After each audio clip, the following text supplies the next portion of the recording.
noite, pessoal, a todos que estão aqui na sala. Na aula de hoje, a gente vai ver o conteúdo de dimensionamento de pilares. Vimos até aqui a determinação das cargas horizontais. As cargas verticais são tiradas da envoltória das reações de apoio, que nós vimos lá na primeira parte do curso. A envoltória das reações de apoio da superestrutura sobre os pilares seriam as cargas verticais sobre os pilares. Vimos agora, até aqui, as cargas horizontais causadas pela frenagem e aceleração dos veículos, que transitam sobre o tabuleiro, ou pelo empuxo causado pelo aterro de acesso dos veículos, que é contido pela cortina, ou pelo efeito da temperatura. As três tipos de cargas horizontais na direção do eixo da ponte. E temos as cargas horizontais na direção transversal ao eixo da ponte, que seriam as cargas de vento ou a ação da água corrente. Então vamos falar agora do dimensionamento das pontes, dos pilares. Dimensionamento dos pilares. Vamos considerar aqui o esquema que mostra o pilar de uma ponte sofrendo a carga normal, a carga vertical, que causa aí tensões de compressão nos pilares. A carga normal seria o peso da superestrutura combinado com o peso dos veículos, com a carga móvel. Teríamos também a carga horizontal, que falamos dela há pouco, provocada pelos efeitos de frenagem e aceleração, empuxo das cortinas, temperatura, efeito da temperatura no tabuleiro, forças de vento ou ação da água corrente. São cargas horizontais. A carga vertical vai provocar uma tensão normal de compressão no pilar. A carga horizontal vai causar esforços de flexão, em que o momento fletor vai ter esse perfil de variações. Vocês veem aqui do lado direito.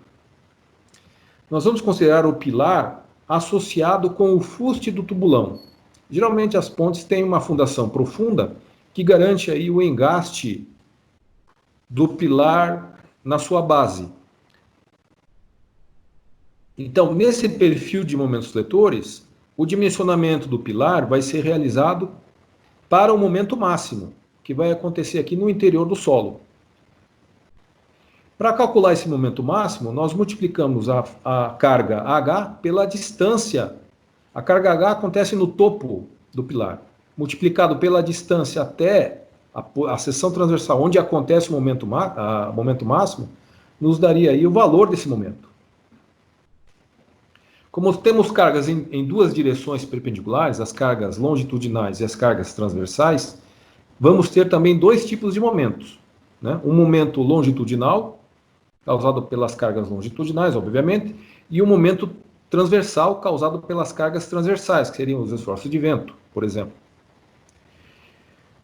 Esses dois momentos combinados vão nos dar aqui um momento resultante. Esse momento resultante seria calculado pela raiz quadrada da soma dos quadrados, como qualquer força resultante.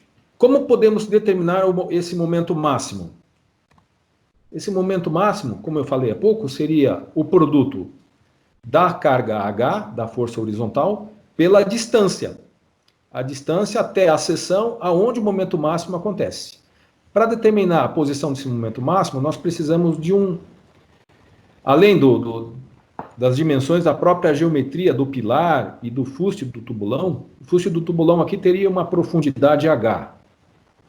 Aqui embaixo você tem a base alargada do tubulão, que garante aí a ancoragem da fundação no solo.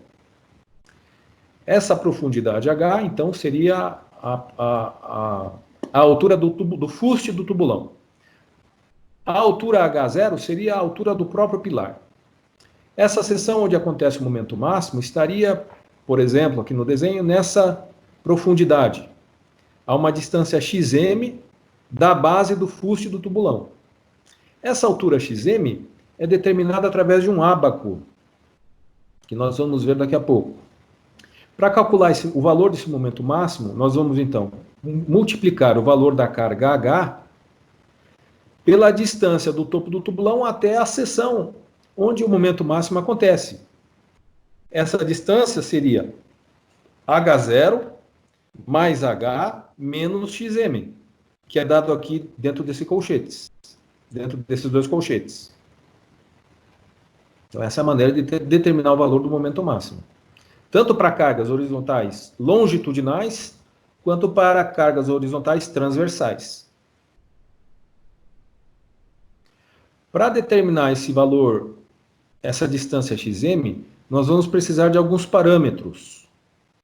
Um deles seria o coeficiente de recalque lateral do terreno. Esse coeficiente de recalque lateral do terreno vai medir mais ou menos a resistência do solo. Para a argila arenosa, nós temos um valor aí de 2.000 kN por metro a quarta. Para a argila com silt, 4.000 kN por metro a quarta. Então, esses valores do coeficiente de recalque lateral do terreno vai ser função do tipo de solo que constitui o terreno. Esse coeficiente de recalque lateral do terreno vai servir para o cálculo de uma rigidez K, que considera a resistência do terreno e também a resistência da própria estrutura de concreto. Então, é um coeficiente, é uma rigidez que considera a iteração solo-estrutura, percebem? Para o cálculo dessa rigidez K, você precisa do coeficiente de recalque lateral do terreno, que é uma propriedade do próprio solo, o B, que é o diâmetro do fluxo do tubulão, EC é o modo de elasticidade do concreto, e J é o momento de inércia da seção transversal. Então, estamos associando aqui características do terreno com as características da estrutura. Temos aqui uma rigidez que leva em consideração as duas coisas, a resistência do solo e a resistência da estrutura. Então, podemos dizer que é uma rigidez da iteração solo-estrutura. Esse coeficiente K vai servir para calcular o momento no engaste, que acontece aqui na base do fluxo do tubulão. Esse ME aqui é dado por essa fórmula aqui de baixo. Vejam que nessa fórmula entra aqui o coeficiente de rigidez da iteração solo-estrutura, que é calculado por essa expressão. Entra aqui a altura do fluxo do tubulão H, entra aqui a altura do próprio pilar, H0, momento máximo, seria o produto da força horizontal pela distância do topo do pilar até a seção onde o momento máximo acontece. Então, essa distância seria H0 mais H menos XM. Esse XM é tirado dessa tabela. É uma tabela parecida com a tabela de flexão simples, onde você calcula o parâmetro beta. E para o valor de beta, para cada valor de beta calculado, você teria um valor de QC correspondente. Com esse valor de QC, você calcula o valor de XM. Esse beta tem valores limites. Ele varia de 9,472 vezes 10 a menos 2 até 0. Então, à medida que o beta diminui, o QC aumenta, né? O valor máximo de beta aqui é 9,472 vezes 10 a menos 2. Se o beta for maior que esse valor limite, nós consideramos que o momento máximo é igual ao momento no engaste, que é calculado por essa expressão que eu mostrei há pouco, que é essa expressão aqui de baixo. Ok? Então, quando o beta tem um valor maior que o valor limite dele na tabela, nós consideramos o momento máximo igual ao momento no engaste, que acontece aqui na base do fuste. Esse momento no engaste aqui. Geralmente é um momento com valor negativo, estão vendo? Essa é a forma de determinar o valor do momento máximo. Agora vamos para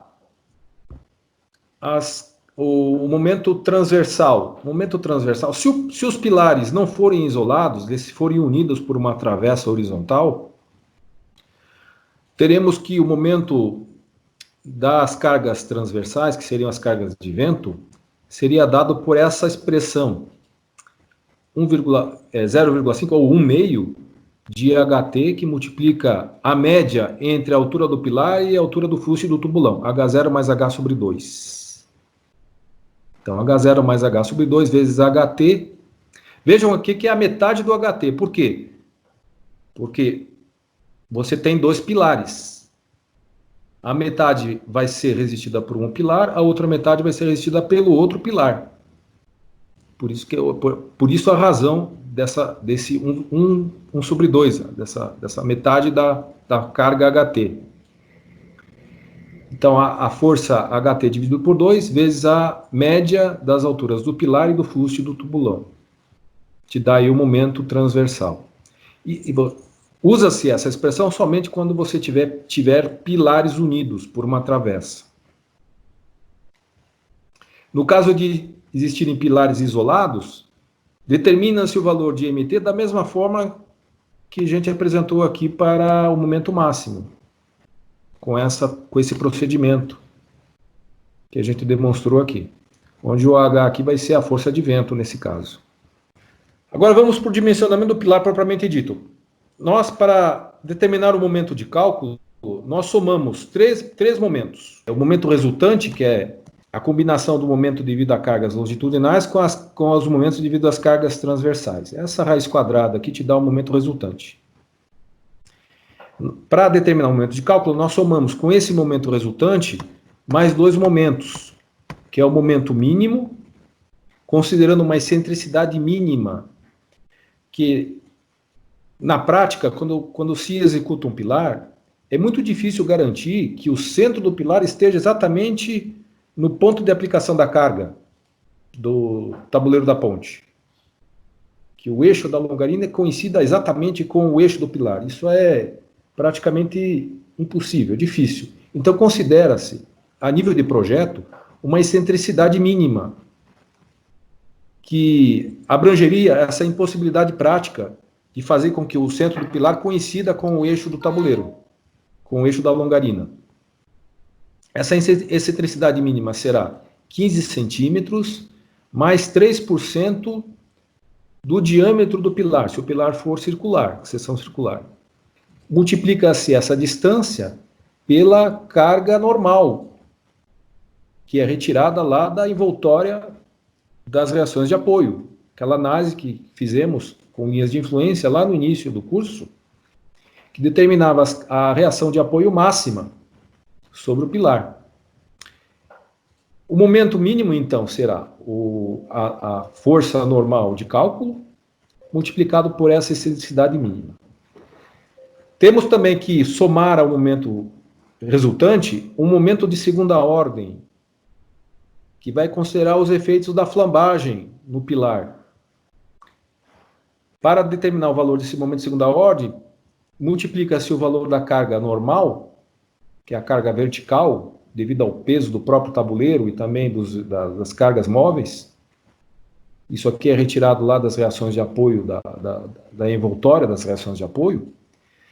Então, essa normal vezes o comprimento efetivo elevado ao quadrado, dividido por 10, vezes ainda a curvatura do pilar, quando sofre flambagem. Essa curvatura é determinada por essa expressão.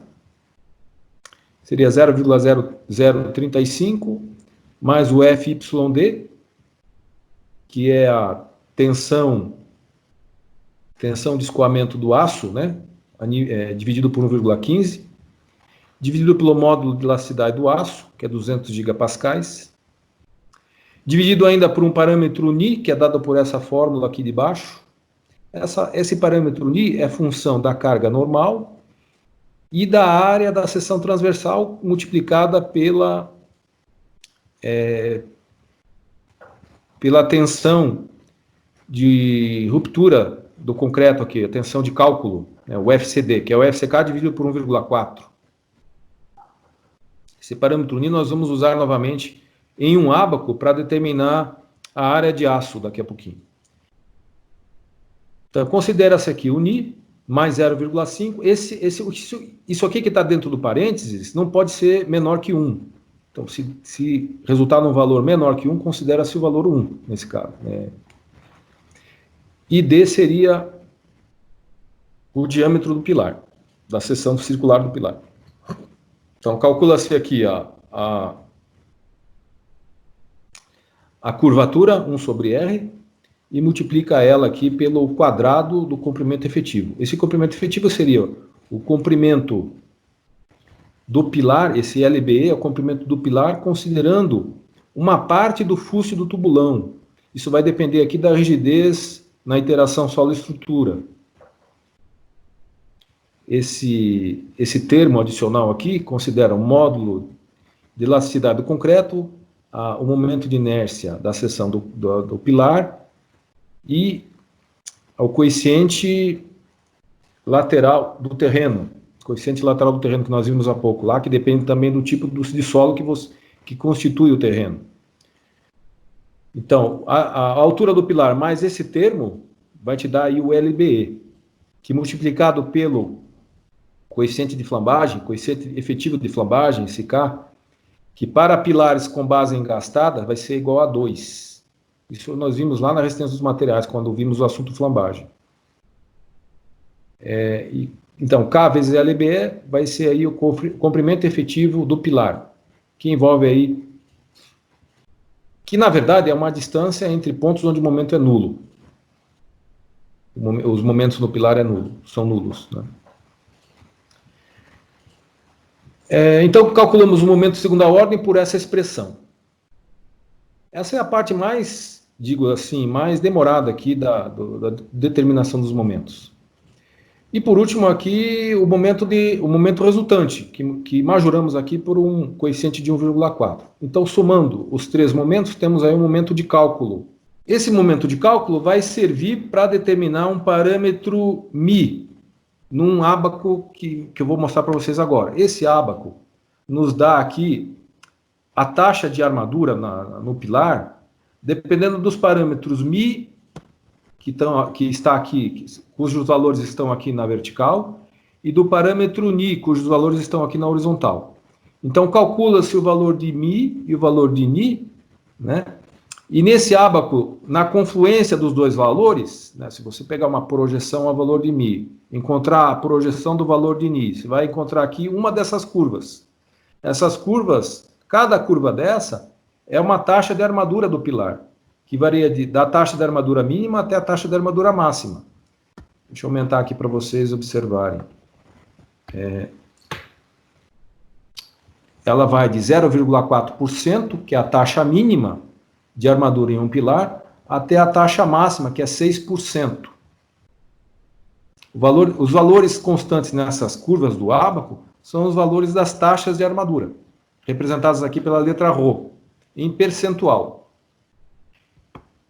Então, com os valores de Mi e Ni, entra-se aqui no ábaco, retira-se o valor da curva, onde os valores de Mi e Ni se encontram, e daí você determina o valor da taxa com o valor da taxa de armadura, você determina o valor da própria área de armadura. A área de armadura AS seria a taxa da armadura vezes a área da seção de concreto.